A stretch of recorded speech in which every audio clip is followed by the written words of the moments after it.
Hello, welcome back sa ating channel mga amigo. Yan mga amigo, kwentuhan muna tayo habang tayo papunta doon sa ating pick up point. Time check po ay alas 4:56 ng umaga mga amigo. Ayan talagang ganito ang buhay natin dito.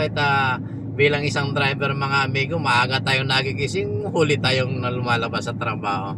Ayan, tayo naman ay isang agency dito sa ating pinapasokang government agency rin. Ay, talagang ganyan ang buhay mga amigo.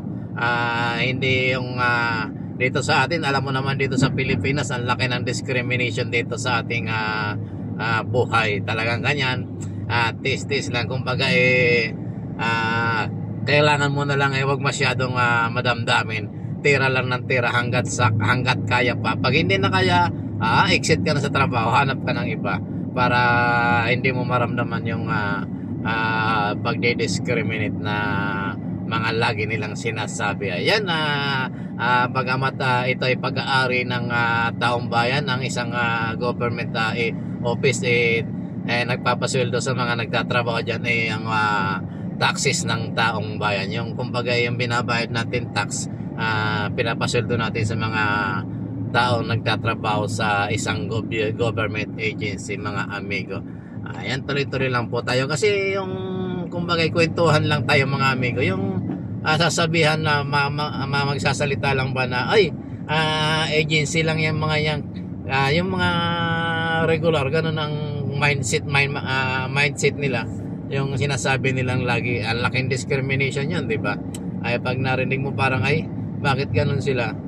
Kala ko kasi hindi sila Pilipino, pero hindi ganun mga amigo, kasi nung tayo nasa abroad, minsan hindi tayo nakarinig ng discrimination do sa mga iba't ibang lahi, dahil nakasama natin almost 7 nationalities. Tayo yung pang 8 nationality mga amigo, pero hindi natin naramdaman yung discrimination sa ibang lahi. Ang discrimination talagang nasa natin yung kumbaga yung lengguwahe na ginagamit natin. Nandoon talaga yung discrimination, yung pangkwan sa kapwa. Isipin mo mga amigo, kumbaga budget lang isang gobyerno ay talagang nanggagaling yan sa taxes ng taong bayan. Kaso kung makapag-discriminate sila ng kapwa nila, talagang ganon-ganon na laang. Meron kasing ganon mga amigo. Ramdam natin yan dito sa ating trabaho. Parang kung re-ratings natin sa 10, halos 7 or 8. Ibig sabihin number 8 yung dalawa yung hindi nagdi-discriminate ng kapwa. Ganong katindi mga amigo. Kaya watch out mga amigo doon sa mga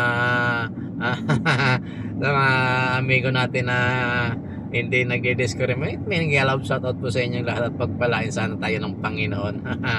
Wag na tayong gumaya doon sa mga mindset nila na kumbaga dinidiscriminate nila yung kapwa nila. Napakahirap lata noon. Kabago-bago mo sa trabaho, nagdi-discriminate ka na kagad. Wag. Hayaan mo na. Wag ka na magsalita or wag ka na magparamdam kung ano man ang gusto mong itawag sa kasama mo sa trabaho, manong or basta gano'n na lang. Wag mo na, kung parang hindi ka nagkakamali sa pagtawag mo roon, parang ipinaparamdam mo pa na regular ka or agency yung kasama mo. Wag na. Saka wag ka na rin magsasalita na agency lang yan at may nakakarinig amigo. Hindi natutulog ang Panginoon, naririnig ng Panginoon lahat ng iyong dinadaing at sinasabi. Ayan mga amigo, malayo pa tayo sa ating pagpipigapan ng ating mga kasama sa trabaho, kasi shuttle tayo ngayon mga amigo. Dito tayo ngayon sa may Paranaque mga amigo. Ayan mga amigo, tuloy-tuloy lamang po tayo. Sana sana yung sinisweldo nyo pahalagahan nyo dahil ang taong bayan nagpapasweldo sa inyo, yung mga nagtatrabaho sa government agency. Hindi naman po lahat, kaya lang marami talaga. Gaya na lang po pag mararamdaman nyo po yan kung kayo nagtatrabaho sa isang government agency. Hindi lahat po ng agency ganun po ang mga mindset nila. Marami pong mababait at napakagagaling humawak or makisama sa kapwa workers nila. Tayo po ay manggagawa ng taong bayan. Hindi po tayo manggagawa ng isang tayo po ay trabahador ng taong bayan kasi nasa gobyerno tayo. Ayan. Napag-usapan lang mga amigo kasi parang gusto kong pagsabihan yung tao, kaya lang ayoko na siyang kumpronta kasi baka kung saan pamawi. Kaya dito na natin iparamdam sa sarili natin.